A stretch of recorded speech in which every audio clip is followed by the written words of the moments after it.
தாம்பரம் மேற்கு பகுதி திமுக சார்பில் சாதனை விளக்க பொதுக்கூட்டம் நடைபெற்றது.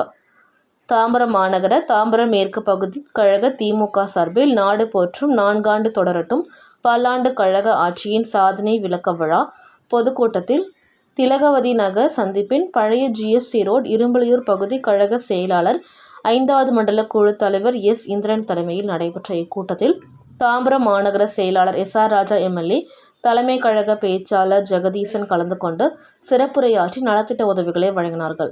உடன் மேயர் வசந்தகுமாரி, பெருங்களத்தூர் வடக்கு பகுதி செயலாளர், 4வது மண்டல குழு தலைவர் டி. காமராஜ், சுரேஷ், தாம்பரம் சட்டமன்ற தொகுதி பார்வையாளர் இளம்ஸ்ருதி, மாமன்ற உறுப்பினர்கள் TR கோபி, முனுசாமி, கி. வேலுமணி, SG கருணாகரன், ரமணி ஆதிமூலம், ஜோதிகுமார், சுரேஷ் உள்ளிட்ட மாவட்ட, மாநகர, பகுதி வட்டக்கழக நிர்வாகிகள், இளைஞர் அணி, மாணவர் அணி, மகளிர் அணி கழக நிர்வாகிகள், பொதுமக்கள் என அனைவரும் கலந்து கொண்டு சிறப்பித்தனர்.